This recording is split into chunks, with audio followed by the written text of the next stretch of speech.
Sa baryo ng San Isidro, sa laylayan ng kabundukan ng Sierra Madre, naninirahan si Mateo Villanueva, isang tahimik ngunit kilalang sabungero sa kanilang lugar. Hindi siya mayaman, ngunit hindi rin kapos. Ang kanyang maliit na kubo na yari sa kahoy at yero ay nakatayo sa gilid ng palayan, malapit sa isang lumang balete na matagal nang pinaniniwala ang tirahan ng mga nilalang na hindi nakikita ng karaniwang mata. Lumaki si Mateo sa hirap. Maagang namatay ang kanyang ama, sa sakit na walang gamot ang kanilang pamilya noon, at ang kanyang ina na may napagod sa kakakayod sa bukid. Sa murang edad, natutunan niyang umasa sa sariling kakayahan. Ang sabong ang naging kanlungan niya, hindi lamang bilang pagkakakitaan, kundi bilang isang larangang nagbibigay sa kanya ng pag-asa. Sa bawat laban ng kanyang mga manok, para bang may pagkakataon siyang baliktarin ang kapalaran. Ngunit sa likod ng kanyang determinasyon, ay may takot na matagal na niyang ikinubli. Takot sa mga kwentong bayan na naririnig niya tuwing gabi. Lalo na ang tungkol sa tikbalang. Ayon sa matatanda, ang tikbalang ay isang nilalang na may katawan ng taong ngunit ulo at paa ng kabayo. Mahilig itong manligaw ng mga manlalakbay sa gubat, paikot-ikot na pinapaligaw hanggang sa tuluyang mawala ng pag-asa. May ilan ding nagsasabing hindi lahat ng tikbalang ay masama. Mayroon daw na nagbabantay sa kalikasan at gumaganti lamang sa mga taong mapanira. Hindi pinapansin ni Mateo ang mga kwentong iyon. Para sa kanya ang mahalaga ay ang kanyang mga alagang manok, lalo na si Kidlat, ang kanyang pinakamalakas na panabong. Si Kidlat ang pag-asa niyang maipanalo ang darating na malaking laban sa bayan sa susunod na linggo. Isang dapit hapon habang pauwi siya mula sa palengke matapos bumili ng mais at bitamina para sa kanyang mga manok, napansin niya ang kakaibang katahimikan ng paligid. Ang mga kuliglig ay tila hindi umaawit, ang hangin ay mabigat at ang mga dahon ng balete ay hindi gumagalaw. Habang tinatahak niya ang pilapil, may narinig siyang mahina ngunit malalim na ungol. Napahinto siya. Mula iyon sa gawing damuhan malapit sa sapa. Sa unay inakala niyang baka may kalabaw na nasugatan o asong gala na napahamak. Ngunit nang muli niyang marinig ang tunog, mas malinaw, mas mabigat, ramdam niyang hindi iyon karaniwang hayop. Lumunok siya at marahang lumapit. Sa pagitan ng matataas na talahib, may nakita siyang kakaibang anyo. Isang malaking nilalang ang nakahandusay sa lupa. Sa unang tingin, mukha itong kabayo. Ngunit nang umangat ang ulo nito, tumambad kay Mateo ang mukhang tila tao, may matang puno ng sakit at pagod. Napaatras siya. Ang nilalang ay may mahahabang paa na parang sa kabayo, ngunit ang dibdib at balikat ay hugis tao. Ang buhok nito ay mahabang maitim na tila nakadikit sa pawis at dugo. May malalim na sugat sa tagiliran at ang dugo'y dumadaloy sa damuhan. Isang tikbalang. Nanigas ang buong katawan ni Mateo. Ang mga kwentong bayan ay biglang nagkaroon ng anyo sa kanyang harapan. Nais niyang tumakbo, iwan ang lahat at kalimutan ang nakita. Ngunit nang magtama ang kanilang mga mata, may nakita siya roon na hindi niya inaasahan, hindi galit, hindi pananakot, kundi paghihirap. Unti-unting gumalaw ang tikbalang, tila pilit na bumabangon, ngunit bumagsak muli sa lupa. May bahagi sa kanyang isipan na nagsasabing ito'y patibong. Baka nililin lang lamang siya upang iligaw sa gubat. Ngunit ang sugat ay totoo, ang dugo ay tunay, at ang paghinga ng nilalang ay mabigat at marahas. Kung pababayaan ko ito, mamamatay, bulong niya sa sarili. Sa kabilang banda, kung tutulungan niya, maaaring kapalit nito ang sariling kapahamakan. Napapikit si Mateo at naalala ang kanyang ina. Madalas nitong sabihin, "Anak, ang kabutihan ay hindi pinipili kung sino ang tutulungan. Ang tunay na puso ay marunong umunawa kahit sa hindi tao." Dahan-dahan siyang lumapit. "Hindi kita sasaktan," mahina niyang sabi, bagamat hindi niya alam kung nauunawaan siya ng nilalang. Huminga ng malalim ang tikbalang at tila bahagyang tumango o marahil ay napagod lamang sa pag-angat ng ulo. Hinubad ni Mateo ang kanyang panyo at ginawang pansamantalang at panali sa sugat ng nilalang. Nanginginig ang kanyang kamay ngunit pinilit niyang maging maingat. Ang sugat ay tila gawa ng matalim na bagay. Marahil ay sibat o patalim. May mga mangangahoy sa lugar na kilalang walang takot at walang paggalang sa mga paniniwala. Maaaring natsyempuhan nila ang tikbalang at sinubukang saktan. "Sandali!" wika ni Mateo, sabay takbo pabalik sa kanyang kubo. Kumuha siya ng malinis na tela, mainit na tubig at mga halamang gamot na itinuro sa kanya ng isang matandang albularyo noon. Hindi niya alam kung tatalab sa isang nilalang na hindi tao ang mga ito, ngunit wala siyang ibang alam gawin. Pagbalik niya, naroon pa rin ang tikbalang, tila mas mahina na. Nilinis niya ang sugat at pinisil ang mga dahon ng bayabas at sambong upang ipahid. Sa bawat paghipo niya, ramdam niya ang kakaibang init sa balat ng nilalang. Hindi normal, hindi pangkaraniwan. Matagal ang ginugol niyang oras sa pag-aalaga. Unti-unting bumagal ang pag-agos ng dugo. Nang matapos siya, umatras siya at tahimik na umupo sa lupa. Hanggang dito lang ang kaya ko, sabi niya. Ang iba, nasa iyo na. Lumipas ang ilang sandali ng katahimikan. Ang hangin ay tila bumalik sa paggalaw. Ang mga kuliglig ay muling umawit. Unti-unting tumayo ang tikbalang. Sa kabila ng sugat, nagawa nitong umangat. Tumayo ito ng buong tindig, matayog, kahanga-hanga at puno ng kakaibang kapangyarihan. Tiningnan nito si Mateo ng matagal. Sa sandaling iyon, hindi takot ang naramdaman ni Mateo kundi kakaibang kapanatagan. Walang salita ang nilalang, ngunit sa kanyang isipan ay tila may bumigkas ng tahimik na pangako. Pagkaraan sa isang iglap, naglaho ito sa pagitan ng mga puno. Naiwan si Mateo na mag-isa sa pilapil, hawak ang bakanting tela at nakatitig sa lugar kung saan huling tumayo ang tikbalang. Hindi niya alam kung tama ang ginawa niya. Hindi niya alam kung may kapalit ang kanyang kabutihan. Ngunit sa kaibuturan ng kanyang puso, alam niyang sa gabing iyon, ilbehan, may nabago. At sa di kalayuan, sa lilim ng balete, may mga matang nagbabantay. Nagising si Mateo kinabukasan ng mas maaga kaysa karaniwan. Hindi dahil sa tilaok ng mga manok o sa sikat ng araw na sumisilip sa pagitan ng mga siwang ng kanyang kubo, kundi dahil sa isang panaginip na hindi niya lubos maunawaan. Sa kanyang panaginip, siya ay nasa gitna ng sabungan. Ang lupa ay mamasa-masa at ang paligid ay nababalutan ng manipis na hamog. Sa gitna ng arena ay nakatayo si Kidlat, matatag at walang takot. Ngunit sa likuran nito, sa anyong hindi kita ng iba, may isang mataas na anino. May ulo ng kabayo at matang kumikislap sa dilim. Nagising siyang may malamig na pawis sa noo. Pinilit niyang itaboy ang alaala. Panaginip lang iyon, bulong niya sa sarili. Lumabas siya upang tingnan ang kanyang mga alaga. Ang bakuran ay nababalot ng manipis na hamog, at ang balete sa di kalayuan ay tila mas madilim kaysa dati. Ngunit ang higit na nakatawag ng pansin niya ay ang kakaibang katahimikan ng kanyang mga manok. Karaniwan sa ganitong oras ay nag-aagawan na ang mga ito sa pagkain at nag-iingay. Ngunit ngayong umaga, tila mahinahon ang lahat. Si Kidlat ay nakatayo sa gitna ng kulungan, tuwid ang tindig, at ang mga matay mas maliwanag kaysa dati. Lumapit si Mateo at binuksan ang kulungan. Hindi siya makapaniwala sa kanyang nakita. Ang mga balahibo ni Kidlat ay tila mas makintab. Ang dibdib nito ay mas malapad, ang napos at ang galaw ay mas sigurado. Hindi iyon basta pagbabago na dala ng isang magdamag, para bang may puwersang nagpalakas sa manok. Anong nangyari sa iyo? Mahina niyang tanong habang marahang hinahaplos ang leeg nito. Sa kanyang paghawak, may naramdaman siyang kakaibang init. Hindi nakapapaso ngunit sapat upang mapansin. Tila may dumadaloy na lakas sa ilalim ng balat ng hayop. Pinakawalan niya ito sandali upang mag-ensayo. Karaniwan, kailangan pa niyang sigawan at himukin si Kidlat upang maging agresibo. Ngunit ngayon, sa unang hakbang pa lamang ng manok, ramdam na ang kakaibang kumpiyansa. Tumalon ito ng mas mataas, mas mabilis ang pag-iwas, at ang bawat atake ay tila kalkulado. Hindi lamang si Kidlat ang nagbago. Maging ang iba niyang panabong ay tila mas alerto. Ang mga pakpak ay mas malakas. Ang mga mata ay mas matalim ang tingin.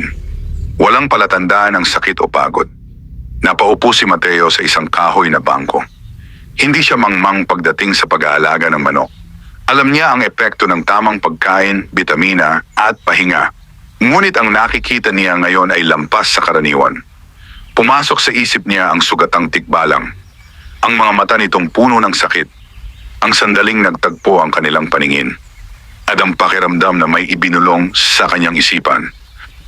Mariin niyang ipinilig ang ulo. Nagkataon lang, sabi niya sa sarili. Maayos ang pakain ko. Siguro ito na ang bunga ng paghahanda. Ngunit sa kaloob-looban niya may bahagi na hindi kumbinsido. Lumipas ang araw na iyon sa masinsinang pagsasanay. Pinakain niya ng tama ang mga alaga at sinigurong may sapat na pahinga. Sa bawat galaw ni Kidlat, lalo siyang humahanga. Ang dating maaasahang panabong ay tila naging isang mandirigmang bihasa. Kinahapunan, dumaan ang kanyang matalik na kaibigan na si Ruben, isa ring sabungero ngunit hindi kasing swerte ni Mateo. Balita ako, sasali ka sa malaking laban sa bayan, bungad ni Ruben habang nakasandal sa bakod. Oo, sagot ni Mateo. Subukan ko lang. Lumapit si Ruben sa kulungan at pinagmasdan si Kidlat. Parang may kakaiba sa manok mong ngayon. Anong kakaiba? Tanong ni Mateo, pilit na kaswalang tono. Hindi ko alam. Parang mas mabigat ang presensya, para bang alam niyang mananalo siya. Napatahimik si Mateo. Hindi siya nagkwento tungkol sa nangyari kagabi. Paano niya ipaliliwanag ang isang sugatang tikbalang? Pagtatawanan lamang siya ng kaibigan. Maayos lang ang ensayo, tipid niyang sagot. Ngunit habang nag-uusap sila, may dumaan na malamig na hangin sa kanilang pagitan. Ang mga dahon ng balete ay biglang kumaluskos, kahit walang ibang puno sa paligid ang gumagalaw. Napalingon si Ruben. May narinig ka ba, Stefan? Tanong nito. Hangin lang, sagot ni Mateo, bagamat ang kanyang dibdib ay bahagyang bumilis ang tibok. Nang makaalis si Ruben, naiwan si Mateo sa bakuran. Papalubog na ang araw at ang kalangitan ay kulay kahel at lila. Sa liwanag na iyon, ang anino ng balete ay humaba at tila gumapang papalapit sa kanyang kubo. Napabuntong hininga siya. Kung may kapalit man ito, bulong niya, handa akong harapin. Sa gabing iyon, bago siya matulog, may narinig siyang marahang yabag sa labas ng kubo. Hindi ito tunog ng tao o aso. Mas mabigat, mas maingat. Hindi siya bumangon. Sa halip, pinikit niya ang mga mata at inalala ang sandaling tinulungan niya ang nilalang. Wala siyang hiningi kapalit. Wala siyang inaasahan. Ngunit tila may puwersang gumagalaw sa paligid niya.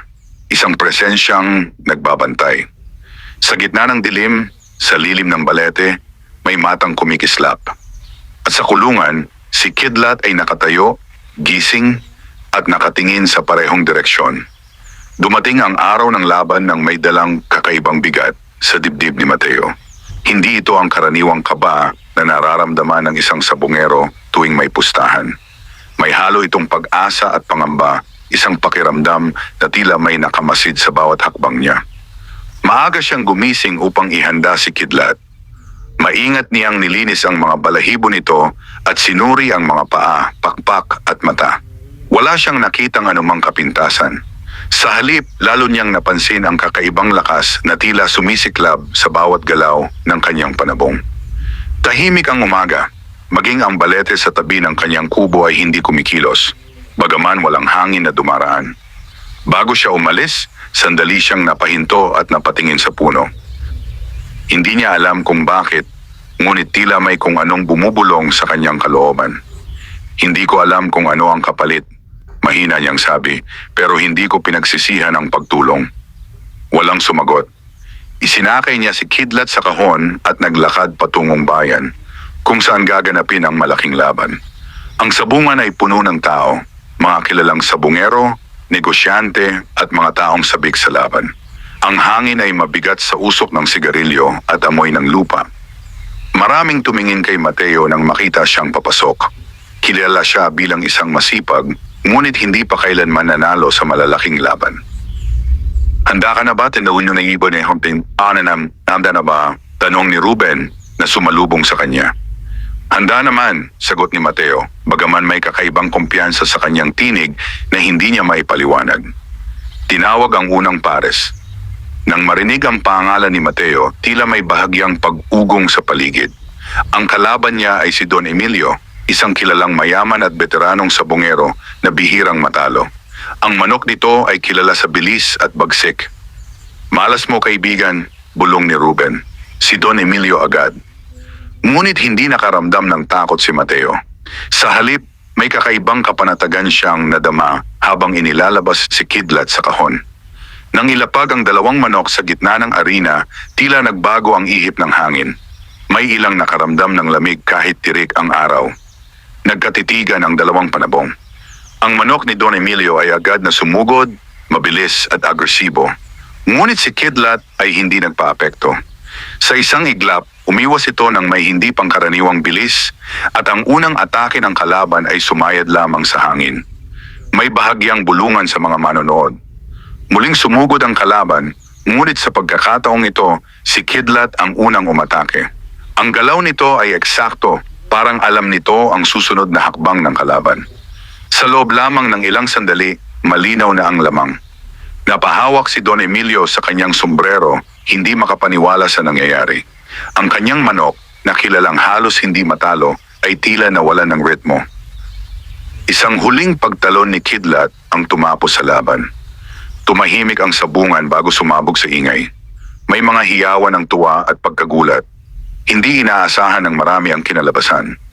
Nakatayo si Mateo, hawak si Kidlat, at tila hindi pa rin lubos na nauunawaan ang nangyari.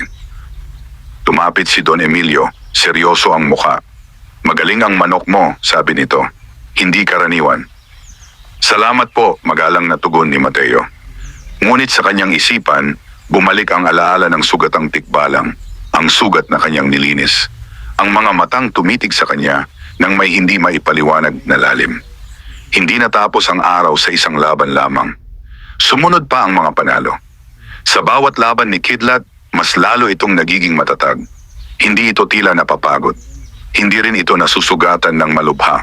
Ang bawat galaw ay parang ginagabayan ng isang di nakikitang kamay. Sa ikatlong panalo, may ilang matatandang sabungero ang nagkatinginan. May kakaiba, bulong ng isa. Parang may anino sa likuran ng manok niya.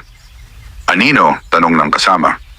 Ngunit nang muli silang tumingin, wala silang nakitang iba kundi ang karaniwang arena. Pagkatapos ng huling laban, halos maubos ang pera ng ilang kilalang pustador. Si Mateo naman ay umuwi ng may bitbit na malaking panalo, higit pa sa kinikita niya sa loob ng ilang buwan. Sa paglalakad pa uwi, hindi siya makapaniwala sa nangyari. Ang mga tao sa bayan ay may bagong pagtingin sa kanya. Ang dating tahimik at hindi napapansin ay biglang naging sentro ng usapan. Ngunit habang papalapit siya sa kanyang kubo, muling bumigat ang hangin. Ang balete ay tila mas madilim kaysa dati. Sa ilalim nito, may bahagyang paggalaw. Napahinto si Mateo. Mula sa lilim, unti-unting lumitaw ang matayog na anyo na minsan na niyang nakita sa pilapil. Ang tikbalang. Hindi na ito sugatan. Ang tindig nito ay mas matatag at ang mga mata ay hindi na puno ng sakit kundi ng malalim na kapangyarihan. Hindi nagsalita ang nilalang, ngunit sa sandaling iyon, malinaw kay Mateo na ang kanyang kabutihan ay hindi nakalimutan.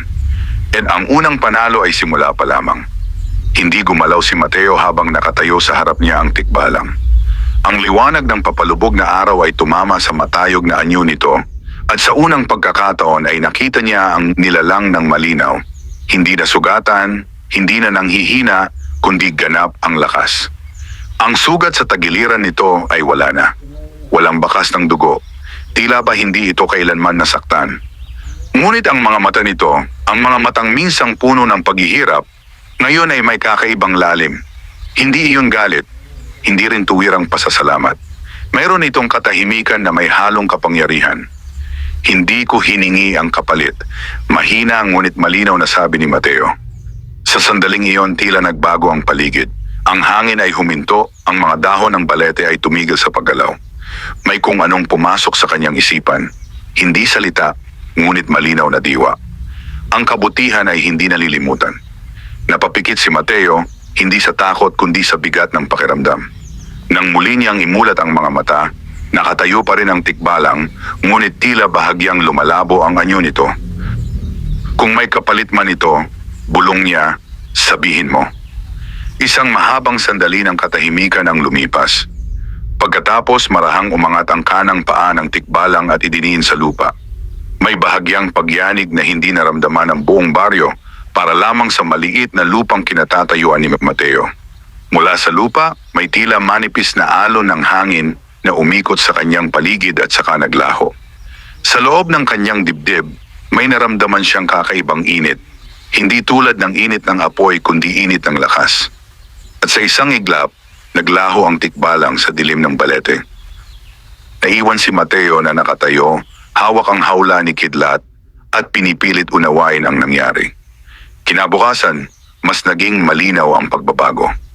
Hindi lamang si Kidlat ang tila may kakaibang lakas. Ang iba pa niyang manok ay mas matitibay, mas mabilis at mas maingat sa galaw. Ang mga sugat na karaniwang inaabot ang ilang araw bago maghilom ay tila agad gumagaling. Mabilis kumalat ang balita sa baryo. Lahat ng laban niya kahapon, panalo, sabi ng isang tindera sa palengke. May sikreto yan, bulong ng isa pang sabongero. May ilan ang humanga, may ilan ang naiinggit. Si Don Emilio na dating mayabang sa sabungan ay hindi na muling nagpakita sa mga sumunod na araw.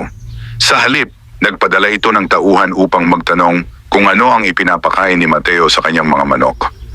Mais lang o bitamina at tiyaga, sagot niya. Ngunit sa likod ng kanyang mahinahong muka, may bumabagabag sa kanya. Tuwing gabi may naririnig siyang yabag sa paligid ng kubo. Hindi ito palaging nagpapakita, ngunit naroon ang presensya. Hindi nakakatakot, ngunit hindi rin pangkaraniwan. Isang gabi, habang pinapakain niya ang mga manok, napansin niyang si Kidlat ay hindi kumakain. Sa halip, nakatingin ito sa direksyon ng balete. Sumunod ang tingin ni Mateo. Sa pagitan ng mga ugat at anino, may bahagyang paggalaw. Bantay ka ba, Metronam? Tanong niya sa hangin. Walang sagot. Ngunit sa kanyang isipan, may pumasok na malinaw na damdamin. Proteksyon. Hindi niya alam kung ito ba'y biyaya o utang na loob. Sa kultura ng kanilang baryo, ang utang na loob ay hindi basta-basta. Kapag may nagbigay sa iyo ng tulong, may obligasyon kang suklian. Ngunit paano mo susuklian ang isang nilalang na hindi tao? Lumipas ang mga araw at patuloy ang panalo ni Mateo sa bawat laban na kanyang sinalihan. Hindi siya nagiging sakim. Pinipili lamang niya ang laban na kailangan at hindi ang lahat ng pagkakataon. Ngunit sa bawat panalo, mas lumalalim ang mga bulungan. Hindi natural yon. May anting-anting siguro. Baka may nilalang nakasama. Isang hapon, habang naglilinis siya ng kulungan, may dumating na matandang albularyo sa kanyang bakuran, si Aling Sela, na kilala sa baryo bilang may kaalaman sa mga hindi nakikita. Hindi siya inimbitahan ni Mateo. Ngunit naroon ito, nakatayo sa harap ng kanyang bakod. May nagbabantay sa iyo, tahimik nitong sabi. Hindi nagsalita si Mateo. Hindi masama, dagdag ng matanda. Pero tandaan mo, ang mga nilalang ng gubat ay may batas. Hindi sila nagbibigay ng walang dahilan. Tinulungan ko lang, sagot ni Mateo. Tumango si Aling Sela, at iyon ang dahilan. Ang kabutihan mo ang nagbukas ng daan, pero mag-ingat ka. Sa ano po? Sa mga taong mas sakim kaysa sa mga nilalang. Pagkaalis ng matanda, mas lalo siyang nag-isip. Hindi siya natatakot sa tikbalang. Sa halip, may tiwala siyang hindi siya nito sasaktan. Ngunit ang mga tao, ang inggit, ang kasakiman, ang pagnanais na makuha ang lihim, iyon ang mas mahirap bantayan. Sa gabing iyon muling nagpakita ang tikbalang. Hindi ito lubusang lumapit. Nakatayo lamang ito sa ilalim ng balete, tahimik na nagmamasid. Tinitigan ito ni Mateo. Hindi ko hahayaang gamitin kanila, mahina niyang sabi. Kung may kapalit man ang tulong mo, sana'y hindi kasakiman. Ang mga mata ng tikbalang ay kumislap sandali. At sa kauna-unahang pagkakataon, naramdaman ni Mateo na ang kanilang ugnayan ay hindi na lamang utang na loob, kundi isang kasunduan na hindi kailanman binigkas, ngunit kapwa nila nauunawaan. Sa di kalayuan, sa bayan, may mga taong nagbabalak. At ang sunod na laban ay hindi na lamang tungkol sa sabong.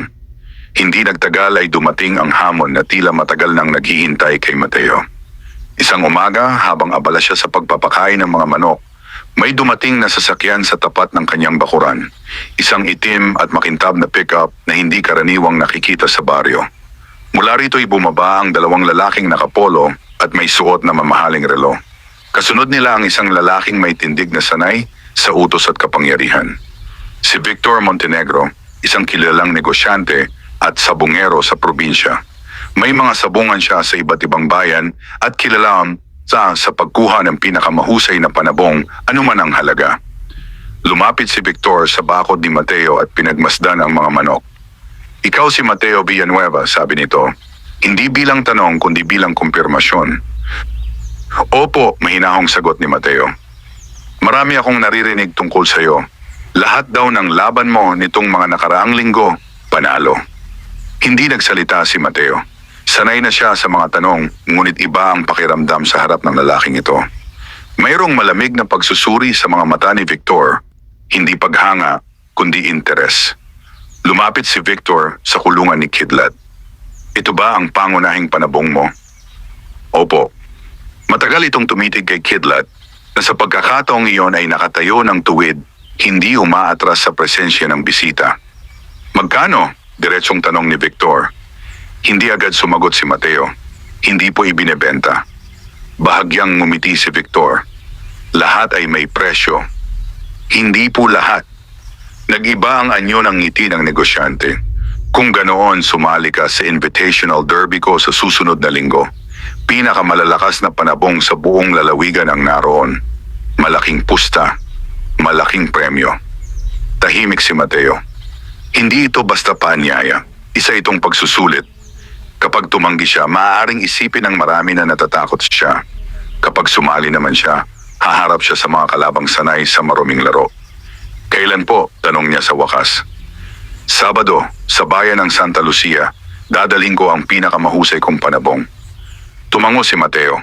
Sasali po ako. Sa likod ng kanyang likod, may malamig na ihip ng hangin mula sa direksyon ng balete. Napalingon sandali si Mateo, ngunit agad ding bumalik ang kanyang tingin kay Victor. Maghanda ka, sabi ng negosyante bago tumalikod at sumakay sa sasakyan. Nang makaalis ang mga ito, napabuntong hininga si Mateo. Alam niyang hindi ito magiging karaniwang laban. Hindi lamang ito tungkol sa panalo. May pakiramdam siyang sinusubukan siya. Hindi lamang ng mga tao kundi ng puwersang hindi niya nakikita. Kinagabihan, muling nagpakita ang tikbalang.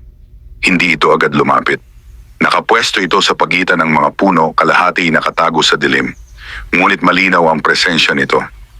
May darating na laban, sabi ni Mateo, nakatingin sa nilalang. Mas mabigat. Sa kanyang isipan, may dumaloy na malinaw na pakiramdam. Hindi takot, kundi babala. Nakaramdam siya ng bahagyang kirot sa dibdib, parang may bumigat na responsibilidad. Hindi ako naghahanap ng gulo, dugtong niya.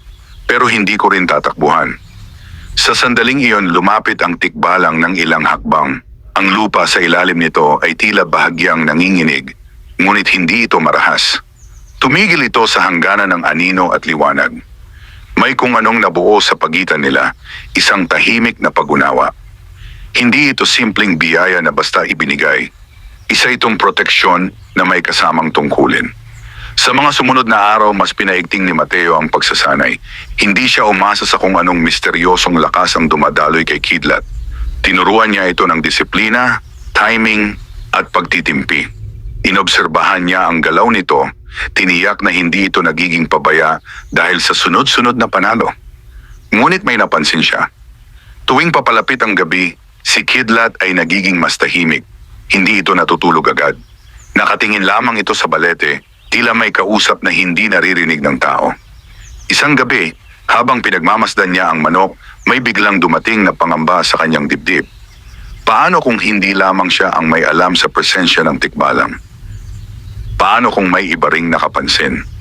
Sa kabilang bayan, sa malawak na bakuran ng kanyang mansyon, nakaupo si Victor Montenegro sa harap ng isang matandang lalaking may suot na maitim na damit at may mga mata na tila nakakakita ng higit sa karaniwan. May kakaiba sa batang iyon, sabi ni Victor.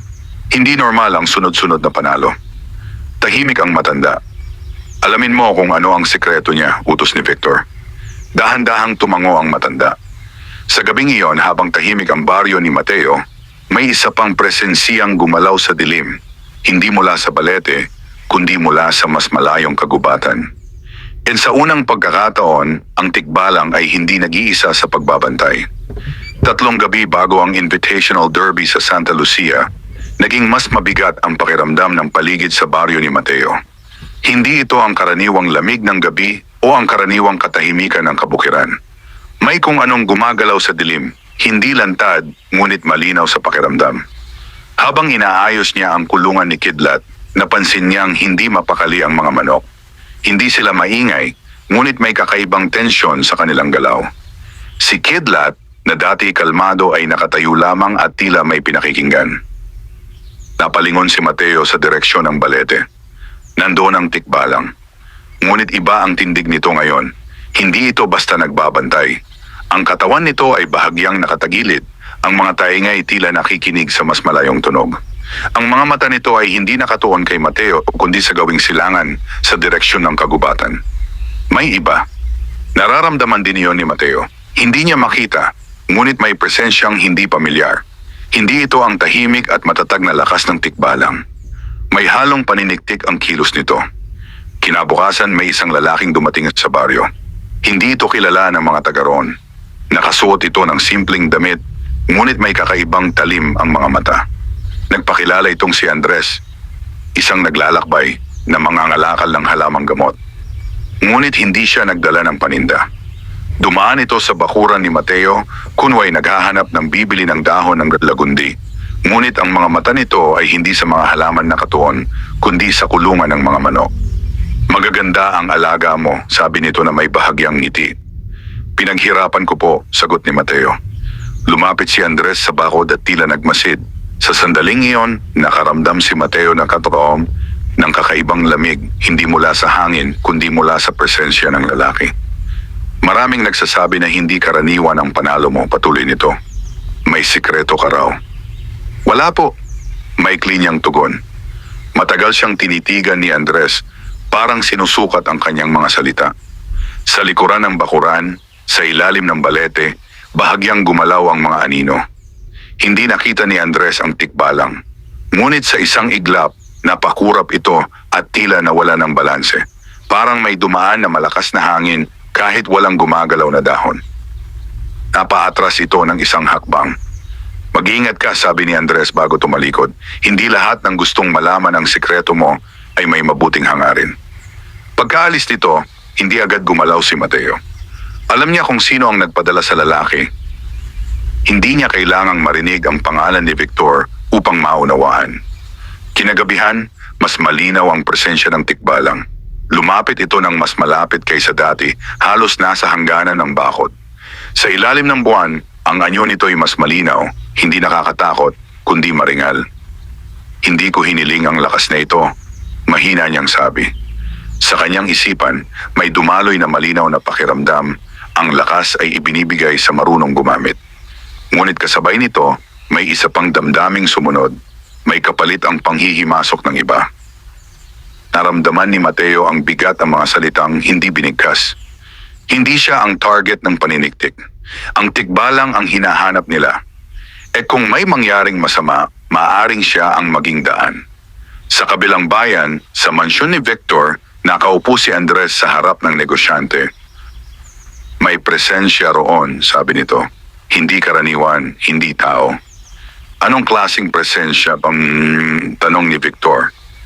Tagapagtanggol at hindi basta-basta. Napatango si Victor, ngunit hindi ito umatras. Kung ganoon, mas lalo kong gustong makita kung gaano kalakas. Sa baryo ni Mateo, habang papalapit ang araw ng laban, mas lalong tumitindi ang pakiramdam na may paparating na banggaan. Hindi lamang ng mga manok sa arena, kundi ng mga puwersang matagal ng tahimik sa kagubatan. Sa ilalim ng balete, ang tikbalang ay hindi na lamang nagbabantay. Ito'y naghahanda. Dumating ang Sabado na tila may dalang mas mabigat na hangin kaysa karaniwan. Maaga pa lamang ay gising na si Mateo. Tahimik niyang inihanda si Kidlat. Sinuri ang bawat balahibo, ang mga pakpak, ang tindig. Walang kapintasan. Ngunit higit sa pisikal na kondisyon, may kakaibang lalim ang mga mata ng kanyang panabong. Parang may nauunawaan itong higit sa karaniwang laban. Bago siya umalis, sandali siyang tumigil sa harap ng balete. Hindi niya kailangang magsalita. Mula sa pagitan ng mga anino, dahan-dahang lumitaw ang tikbalang. Hindi ito lumapit. Nakamasid lamang tila nagbibigay pahintulot. Sa dibdib ni Mateo may dumaloy na tahimik na katiyakan. Pagdating sa Santa Lucia, sinalubong siya ng malawak na sabungan na puno ng tao. Mas ingrande ito kaysa sa mga karaniwang laban sa kanilang baryo. May mga tarpaulin ng sponsors, may mga nakapwesto sa VIP area, at may mga armadong gwardiya sa paligid. Ang derby ni Victor Montenegro ay hindi simpleng palaro. Isa itong pagpapakita ng kapangyarihan. Nasa gitna ng arena si Victor, nakasuot ng mamahaling Amerikana, may kumpiyansang nakapinta sa mukha.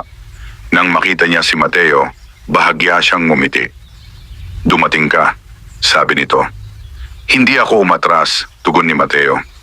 Ang unang laban ni Kidlat ay laban sa panabong mula sa Maynila. Isang manok na kilala sa bilis at aggression. Sa simula pa lamang ng laban, ramdam na ng mga manonood ang tensyon. Nagpalitan ng atake ang dalawang panabong. Ngunit may kakaiba.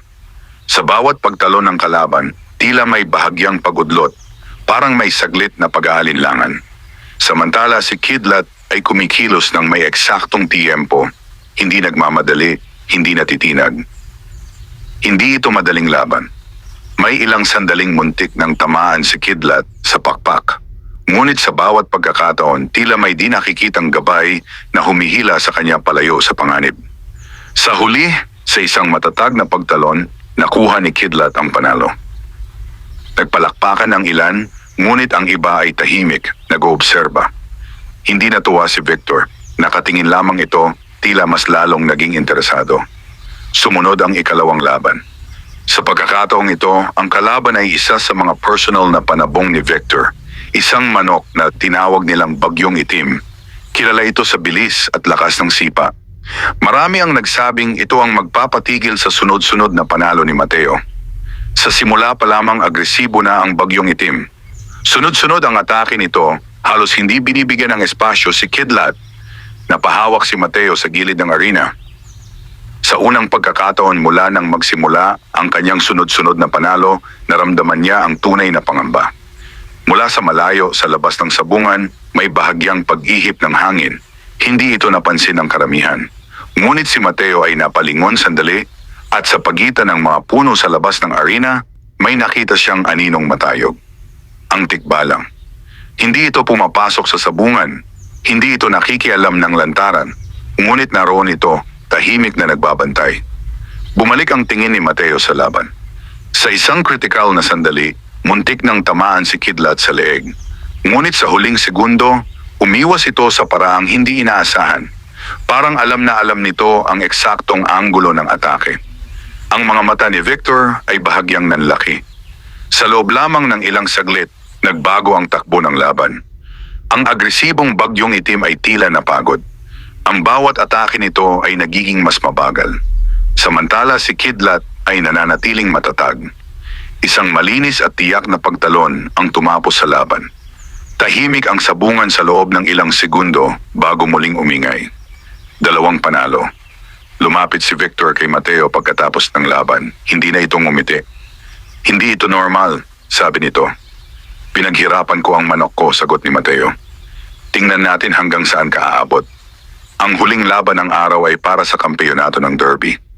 Ang kalaban, ang pinakamahal at pinakamapanganib na panabong ni Victor, isang manok na hindi pa kailanman natalo sa loob ng 2 taon.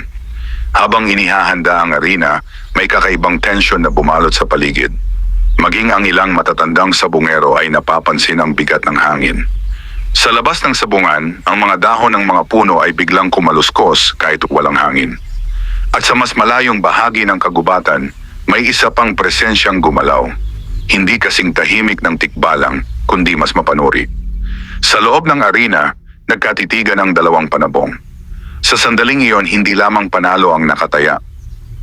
May mas malalim na tunggalian na nagaganap sa pagitan ng kasakiman at kabutihan, sa pagitan ng kontrol at kalayaan. Habang sumenyas ang tagapagpaandar ng laban, naramdaman ni Mateo na ang derby na ito ay magbabago ng lahat. Tahimik ang buong sabungan habang inihahanda ang huling laban. Ang mga bulungan ay tila nalunod sa bigat ng inaasahan. Sa gitna ng arena, si Kidlat at ang kampeon ni Victor, tinawag nilang Haring Asero, ay nakapwesto na. Hindi na ito simpleng sabong. Ramdam iyon ni Mateo sa kabog ng kanyang dibdib. Hindi ito ang kaba ng pustahan. Ito'y pakiramdam na tila may dalawang puwersang nagbabanggaan sa hindi nakikitang antas. Sumenyas ang tagapagpaandar. Sa unang segundo pa lamang, sumugod ang Haring Asero. Ang galaw nito ay mabilis. Halos hindi makita ng mata ang buong direksyon ng atake. Agresibo, walang pag-aatubili. Umiwas si Kidlat, ngunit hindi sapat ang layo. Bahagyang nasugatan ang pakpak nito. May marahang hiyaw mula sa mga manonood. Napahawak si Mateo sa gilid ng arena. Sa unang pagkakataon mula nang magsimula ang serye ng kanyang mga panalo, nakita niya ang sariling dugo sa balahibo ni Kidlat. Ngunit hindi umurong ang kanyang panabong. Sa halip, mas tumatag ang tindig nito. Ang mga mata nito ay hindi nagpahayag ng takot, kundi ng kakaibang linaw. Sa labas ng sabungan, biglang lumakas ang ihip ng hangin. Ang mga banderang nakasabit sa paligid ay nagsimulang kumampay ng sabay-sabay. Ang mga dahon ng mga puno ay nagingay. Napalingon ang ilan. Sa malayo, sa pagitan ng mga punong kahoy, may aninong matayog na nakatayo. Hindi lumalapit, hindi nakikialam, ngunit malinaw ang presensya. Ang tikbalang. Sa loob ng arena, nagpatuloy ang laban. Sunod-sunod ang atake ng Haring Asero. Mabilis, malalakas, walang puwang ang kalaban. Ngunit sa bawat paglapit nito, tila mas nagiging malinaw ang galaw ni Kidlat. Itaydan, parang may nakikitang landas na hindi alam ng iba. Sa isang kritikal na sandali, tumalon ang Haring Asero ng buong lakas, tinutok ang leeg ni Kidlat. Isang saglit ng katahimikan. Sa mismong huling segundo, umiwas si Kidlat sa paraang halos imposible. Isang maliit ngunit eksaktong pag-ikot na nagpalusot sa kanya mula sa atake. Ang Haring Asero ay napunta sa maling pwesto at doon dumating ang pagkakataon. Sa isang mabilis, tiyak at malinis na galaw, bumawi si Kidlat. Tumigil ang Haring Asero. Ang tagapagpaandar ay agad na lumapit.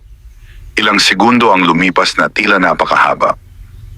Pagkatapos itinaas ang kamay ni Mateo. Panalo.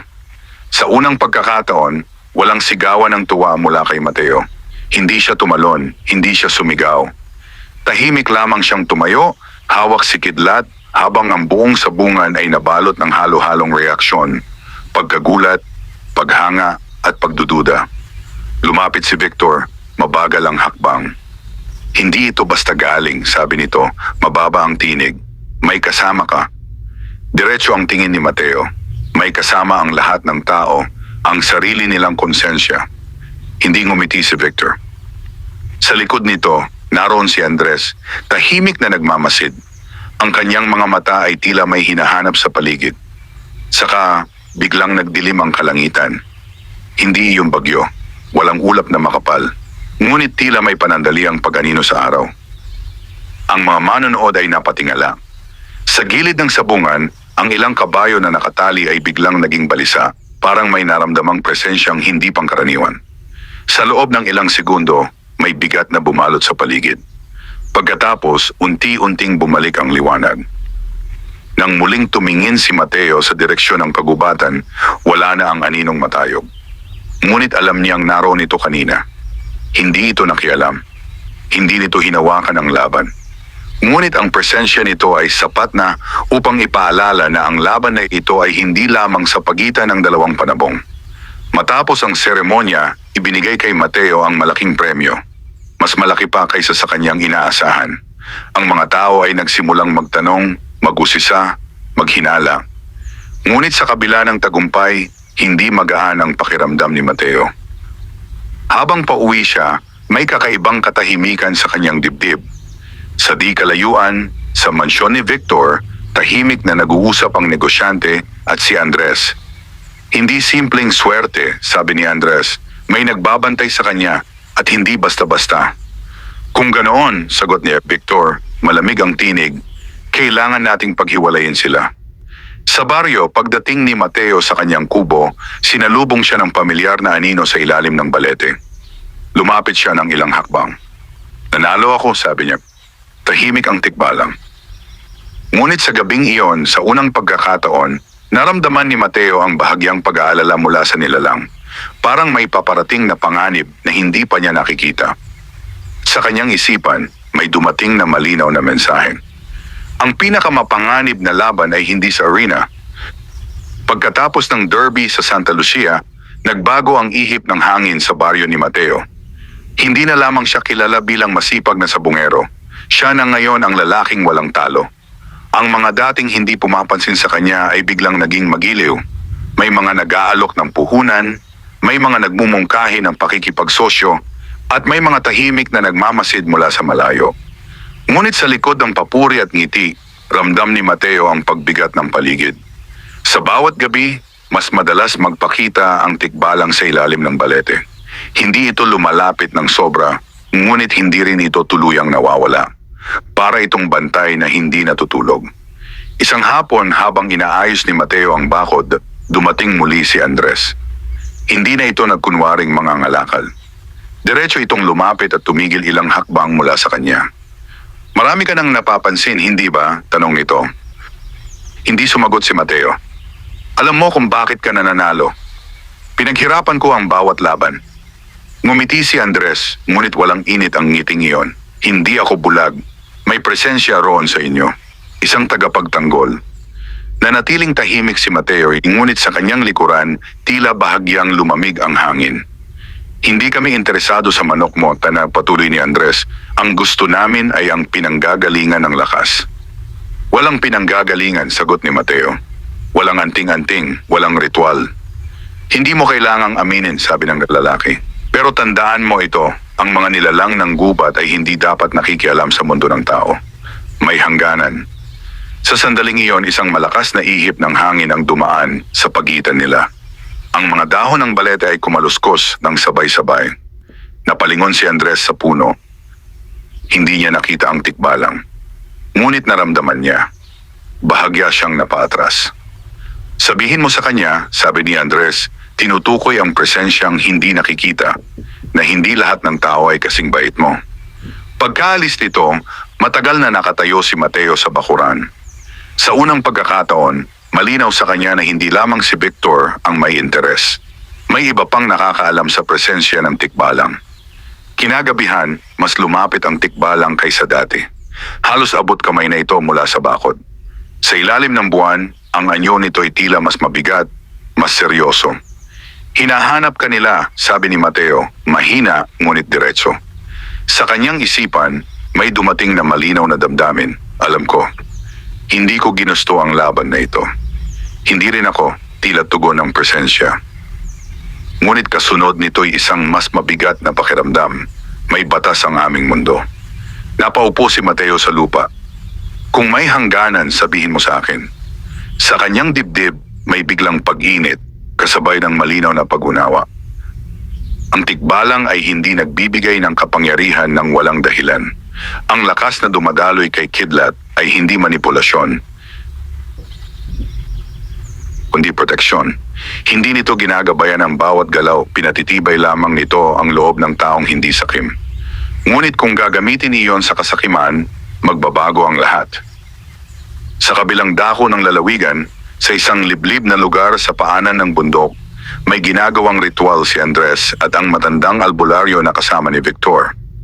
Sa gitna ng bilog na may asin at abo, may nakalagay na lumang pako at hibla ng balahibo ng manok, nakuha mula sa sabungan sa Santa Lucia. Hindi natin kayang talunin ang nilalang, sabi ng matanda. Pero kaya nating paghiwalayin. Paano? Tanong ni Victor. Gamit ang tao. Sa baryo, habang tahimik ang gabi, may bahagyang pagyanig sa lupa sa ilalim ng balete. Napalingon si Mateo.